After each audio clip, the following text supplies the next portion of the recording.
Hello guys, so welcome to my channel. This is going to be an extra video that I will be making for the Falcon and the Winter Soldier show. It's been a couple weeks, it's been like 3 weeks, probably a little bit more than that, since I watched the shows, since I finished watching the show. So it has been quite a long time. If you haven't noticed, even for my hair, it's been a lot. So I had some quite some time to digest the thing that happened and investigate a little bit. Just a light investigation. So when you're watching the show, because I'm not like very hardcore fan of Marvel, I do not recognize some of the characters like spot on. I have to wonder, right? So at the beginning, I knew that John Walker probably existed in the comics. I said it, but that is a guess, right? Because really, in the shows, everything in the MCU, in the shows, the movies, really usually a few things are new. Most of the things they already existed. But yeah, that was a wild guess. But all of these characters have some relevance, right? So I came here to give you a summarize of the whole show, my opinion on it, and a bit of things that I want you to know that I know, or that I just acknowledged. All right. So the first, Valentina, I cannot remember her full name. It was very complicated. It was the one that that went to Walker to make him be the U.S. agent.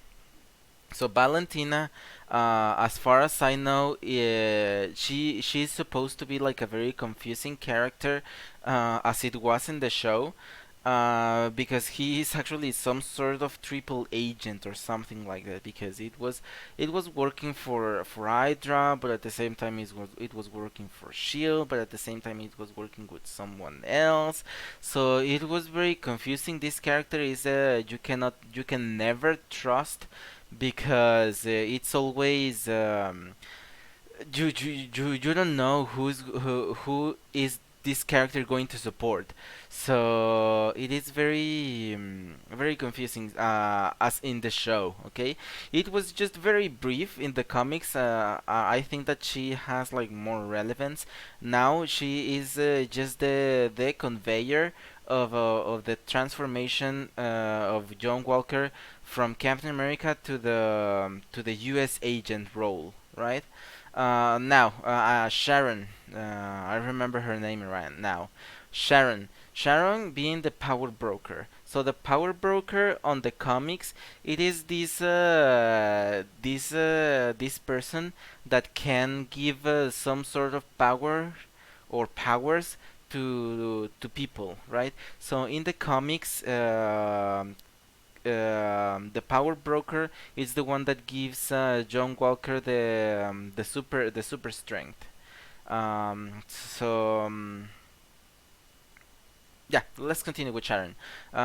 So Sharon, it turned out to be the power broker, but I have been watching some videos that are, and some people they are theorizing that Sharon might be a person of power and importance, but she might not be like the full power broker, but she's just a facade, just how can you say, just not a bait, but it is the one that represents the power broker, but it's not really the power broker.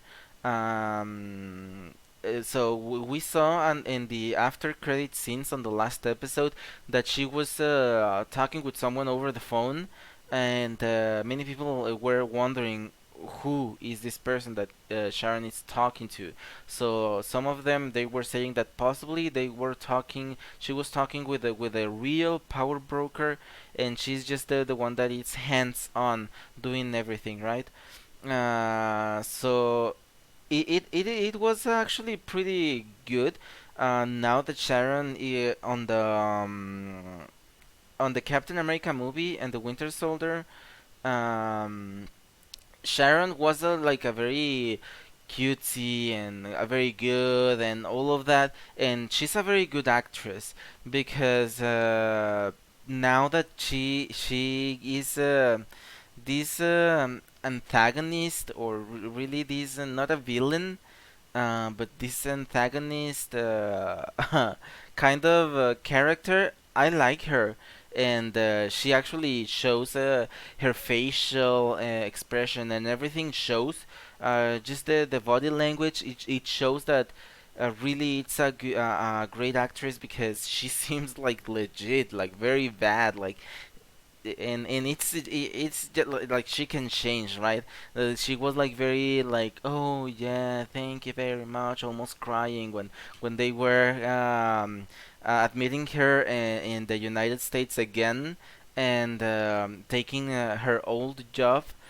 She was like very thankful and, oh yeah, thank you very much, and then she turned, and then she revealed this face like it was very evil, and that is awesome. So we might be seeing the Power Broker, that's for sure. Probably for Captain America 3. I think that they have to do one eventually, right? Probably for Captain America 3. All right, now the U.S. agent and U.S. agent and John Walker. So I was very good when I was watching the show. I was very confused about U.S. agent. Now I know the full story of John Walker. Maybe I don't know every little detail, but I know a good chunk of history. So John Walker, it seems that he always looked up to Captain America, to Steve Rogers, and it was like his hero. He was I think that he was in the army, yes, and something. I think that in the comics he looked up for his brother or something like that. Anyways, the thing is that he's a good person, right? But at some point his brother died, and he took the role, and it is very confusing, okay?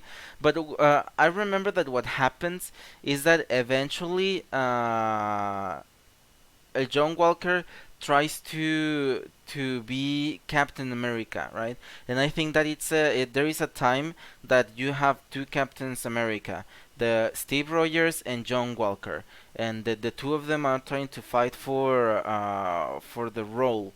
And of course that John Walker, he's just a regular human, right? No super strength, not nothing, not nothing. But he goes to the power broker to get the super strength, and now he can be like on the pair to Steve Rogers, right?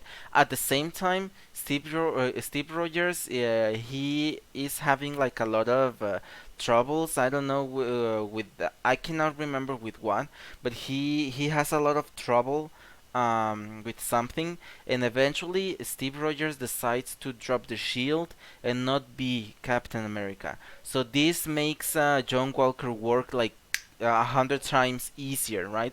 Because what John Walker wanted, it was to be Captain America, and now that there's only one Captain America, he can be the only Captain America.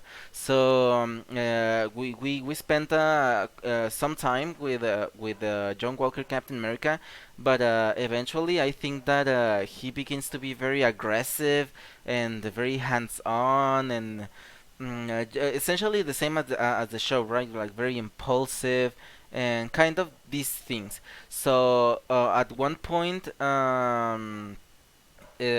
Steve Rogers decides to come back and fight for the Captain America role again.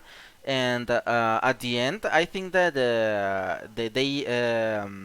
John Walker ends up giving up the shield, and Steve Rogers comes back to be Captain America.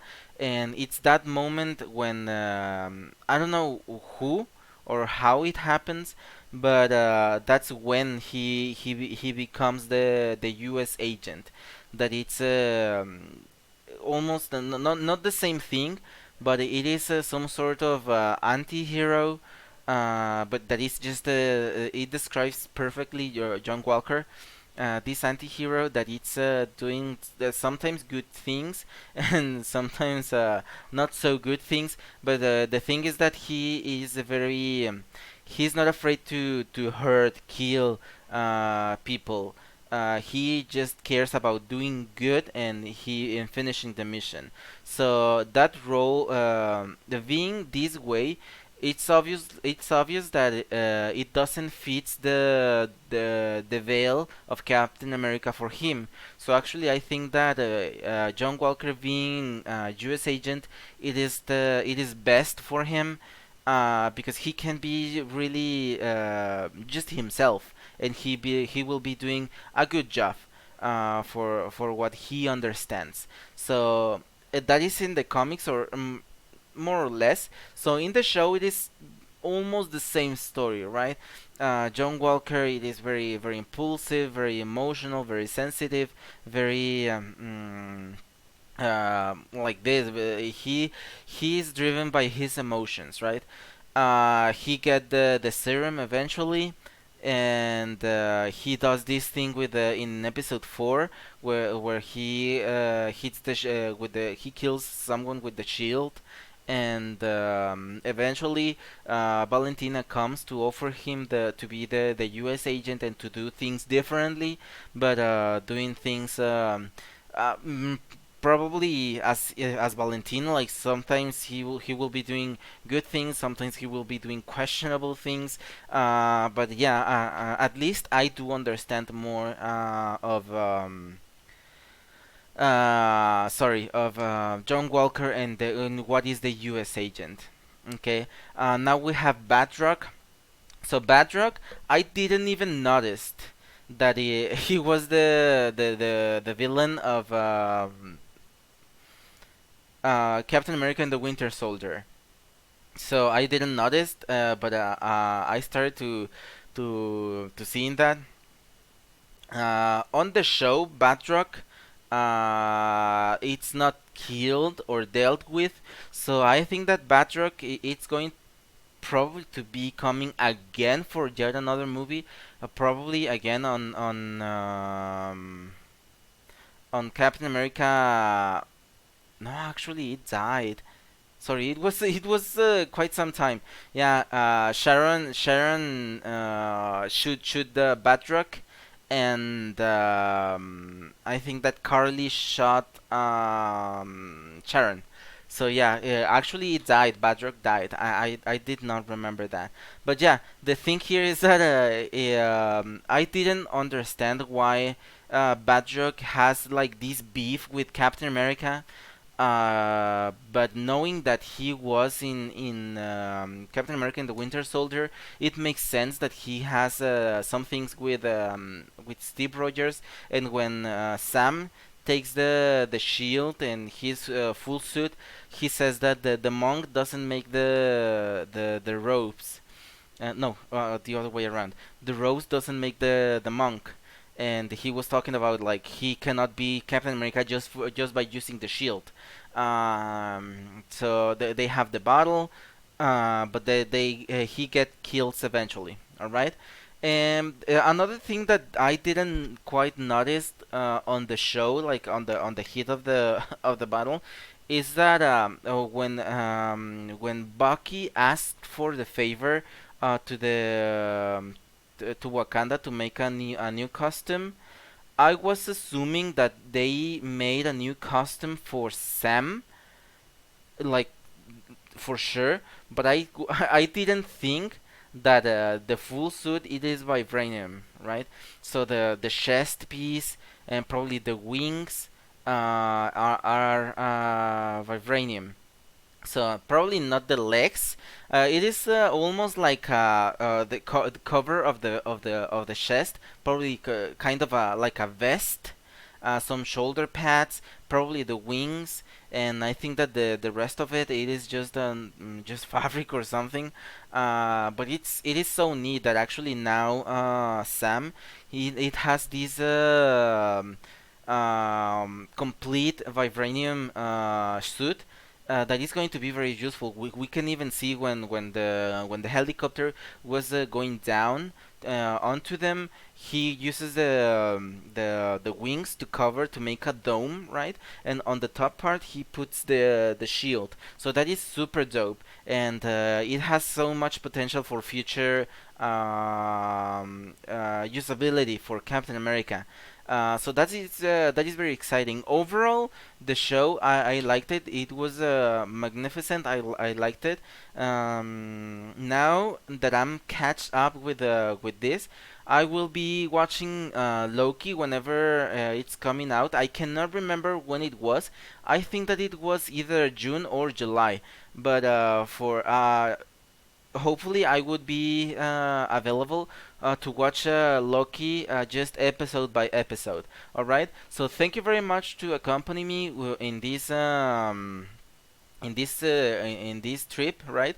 It was wonderful. I will be reacting to for more MCU stuff if I can. But I am that kind of guy that goes to the movies to watch the full thing. But maybe I will watch it with you again or something like that.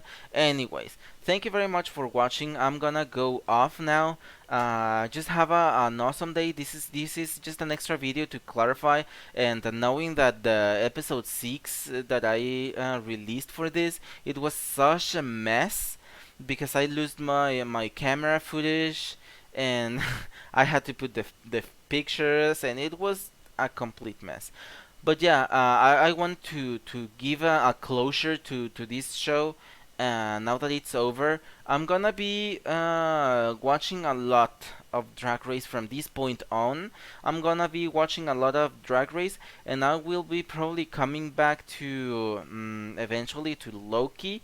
I wanna watch in the probably not close future, but I wanna watch the Mandalorian.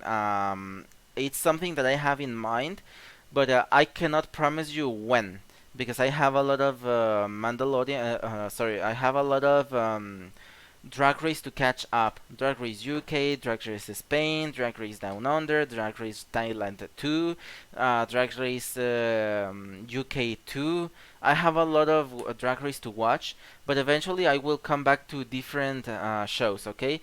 Thank you very much, take care, and I'll see you on the next one. Bye.